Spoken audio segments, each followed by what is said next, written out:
On a quiet morning at sea, a U.S. Navy aircraft carrier suddenly froze in panic as a sailor vanished over the side. Without a trace, no alarms, no warning signs, just a body plunging 60 feet into open water, and a crew of 5,000 instantly thrown into a race against the ocean.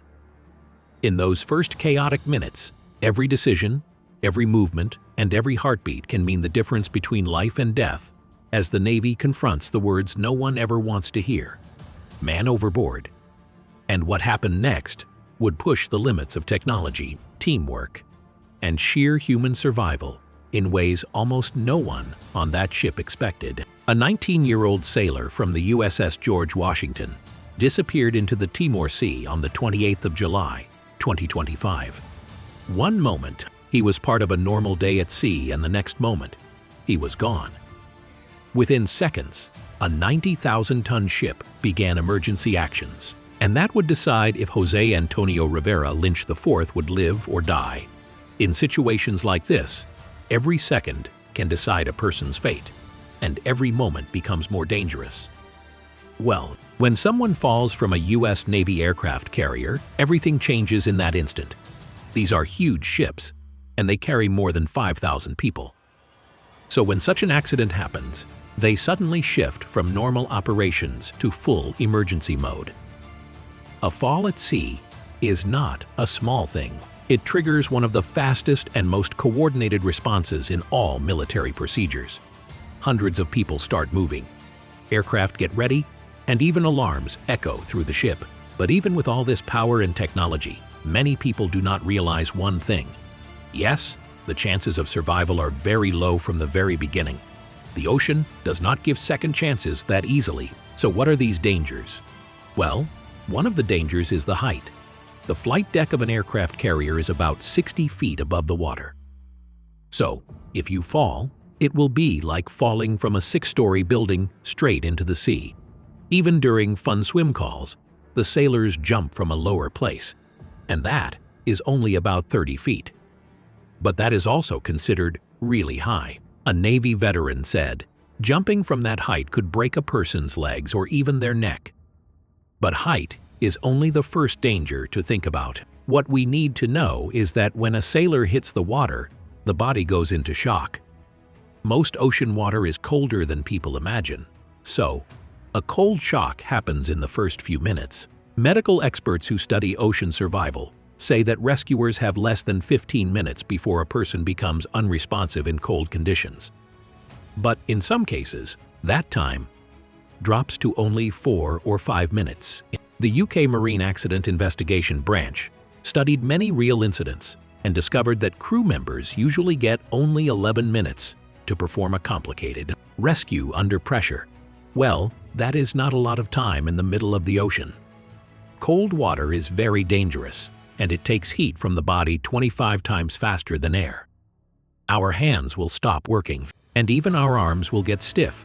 People won't be able to grab ropes or hold on to life jackets. Even the strong swimmers get weak very fast. The ocean does not wait for anyone, and that's why the Navy has to act right away. The moment someone sees a sailor fall into the water, they shout, "Man overboard," and say which side of the ship it happened on. Everyone nearby repeats the call until the whole deck hears it. Someone points at the sailor in the water. They cannot look away, because if they lose sight of the sailor, they might lose them forever. Inside the ship, the officer of the deck presses the GPS man overboard button. This saves the exact spot where the sailor fell. Well, this is very important because carriers move fast, even when they slow down.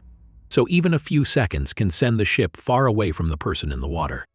The ship's horn blasts 3 long signals, which is the international sign of an emergency. Life rings are thrown into the water right away. They sense smoke signals and lights to help rescuers find the exact place. But aircraft carriers have another advantage. Yes, they do not need to turn the huge ship around. So what can they do? They use their helicopters. If helicopters are already in the air, they will fly toward the area right away. And if they are not ready, the flight deck will quickly get ready to launch them. A helicopter can reach the sailor much faster than the ship can.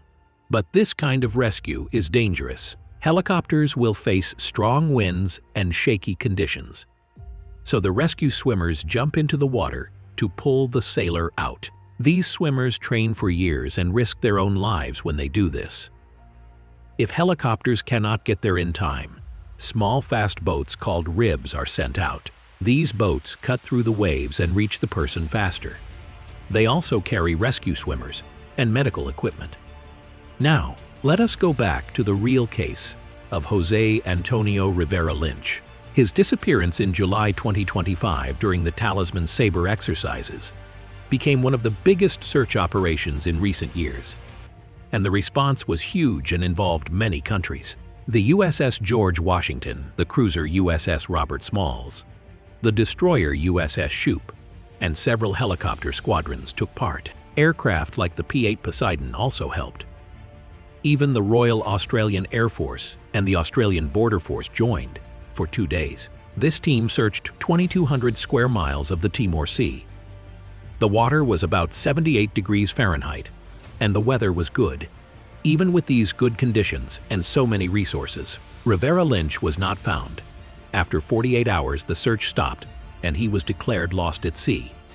This shows how hard ocean rescues are. Even with strong Navy technology, many end in tragedy. Almost half of the sailors who fall from carriers during flight operations do not survive. And a major reason is the delay. If no one knows when a sailor fell, then the survival chances will drop very fast. To solve this problem, modern aircraft carriers use automatic man overboard systems. The sailors wear small devices that activate as soon as they touch water, and some even send signals when they get wet. Some others use radio signals. If the signal stops, it is warned right away. Another factor is that the life jackets are also better now. They have locator beacons, whistles, reflective tape, and automatic inflation, and some have even GPS. Training has improved too. Sailors practice man overboard drills so that their reactions become automatic. The ocean is still dangerous even with better tools. Water temperature is another big threat, and cold water can kill quickly. Body type and physical condition change how long a person can survive in cold water. That means people with more body fat stay warm longer. Very fit people with low body fat lose heat faster, and older people will also have a harder time in the cold. If you panic, then it will make things even worse. Yes, because moving too much or trying to swim too far makes the body lose heat faster. Experts say the best way to survive is to stay still, curl into a tight shape, and keep body heat in. During Rivera Lynch search, many Navy and Allied units worked together. Helicopter Sea Combat Squadron 12, called the Golden Falcons, flew MH-60 Seahawk helicopters. Helicopter Maritime Strike Squadron 77, the Saberhawks, flew MH-60R Seahawks. These aircraft have strong radar and sensors.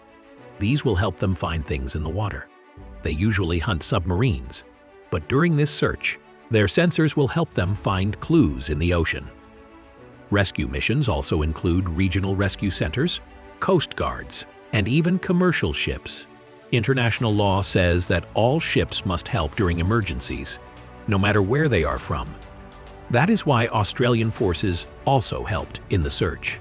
A single man overboard emergency can use many aircraft, many ships, and hundreds of people. It can cost millions of dollars. But the Navy still does it because they believe in one rule. Yes, no one gets left behind. Modern technology is making ocean rescues more effective. The thermal cameras detect body heat in the dark, sonar locates objects underwater, and satellite communication connects rescue teams across great distances. The wind, currents, and drift patterns are analyzed by AI to predict where a person might move. Even though we have all these technologies, human bravery also plays a huge role. These incidents also affect sailors emotionally, and they lead to stricter safety habits. Medical care has also improved. The helicopters carry life support gear, and the ships even have rooms to treat hypothermia and near drowning. In war zones, Rescues can be riskier because they can expose a ship's location. The commanders must balance saving a life and protecting the whole crew, and these are difficult choices. The story of Rivera Lynch shows the emotional cost. Well, despite all these dangers, the Navy uses every resource to bring sailors home. So when you see an aircraft carrier next time, you will know that it is not just a weapon of war, but it also carries a promise to protect every sailor on board. So if you only had a few minutes to survive in the open ocean, what would be the very first thing you'd try to do? Let us know your answers in the comments below.